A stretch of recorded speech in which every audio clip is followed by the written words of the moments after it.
Hi everyone, and welcome to the third episode of All You Need to Know About Mobile Apps. What we're going to go through today is something we always get asked when we meet with possible clients is app security. Obviously, it's a very important part of your application. You want your app to be secure. So I'm just going to go through 10 steps or 10 tips, let's call them, on how we think it's the best way for you to keep your app secure and safe, not just for you, but for your users as well.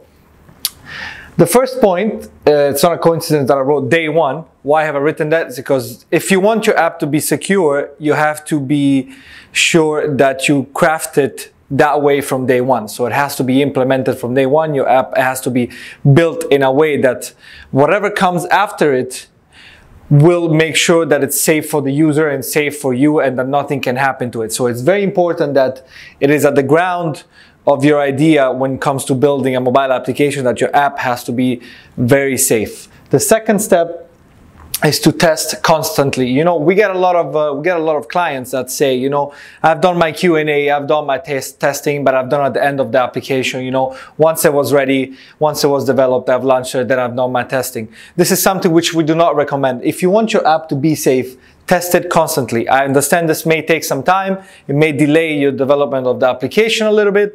However, if you do this, you make sure that not only you're able to fix the mistakes, which you may find along the way, but you make sure that your app is optimized to be safe and to be secure throughout the way, not just by testing it at the end, and then you might realize, oh, you know, I have some important data on the app, I've tested at the end, and it's not safe. You know, that's going to be a problem for you.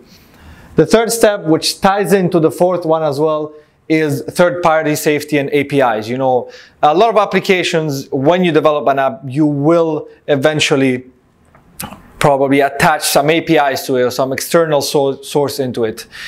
Just because it comes from outside doesn't mean it's safe. So you need to be sure that when you attach these external APIs and the external sources onto your application, that they are safe, they are verified. So once they're in your app, they won't cause you any problems. The fifth step is you need to think.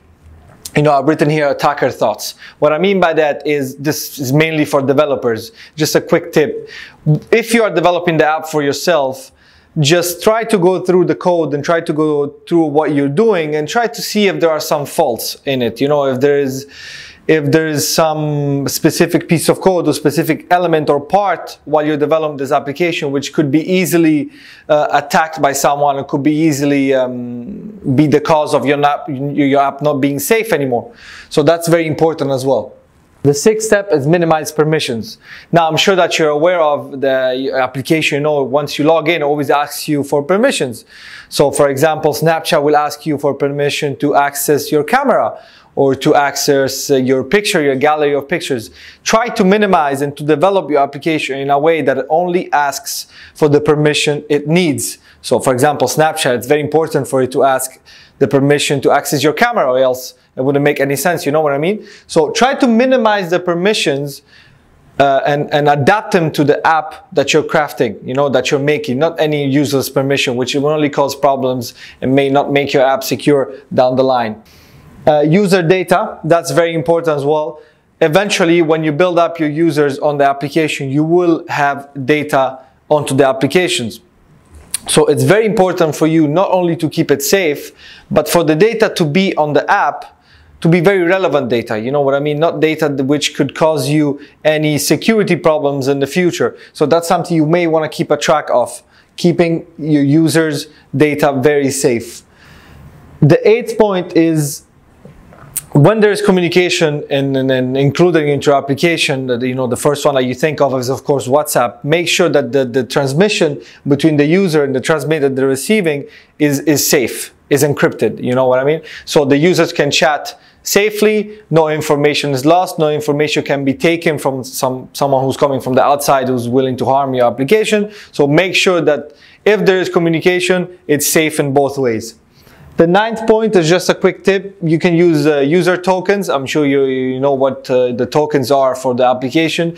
This makes it a lot safer for the app, and not only that, it also makes it a lot user friendly because it makes it a lot faster to log in, to sign up. So that's a quick tip. The 10th one is tamper protection. What I mean by that is this is mainly for Android users. The app a little more on the Android store than the App Store. Activate some sort of tamper protection onto your application, build it, have it available. Why? Because some people may want to copy your application. If your application is doing well, if they like the idea, they may want to copy the application and then repost it onto the Google Store and on you know, the Apple Store. So to avoid that, to make your app safe again, to make the user's data safe again, just like point 7, have some sort of tamper protection onto your application available. So that cancels out any risks of having someone else copy your application. So these are the 10 ways in which you can keep your app safe. I'm sure there's a lot more. If there's any more, please comment below. Hope you liked the episode, and see you in a couple of Sundays.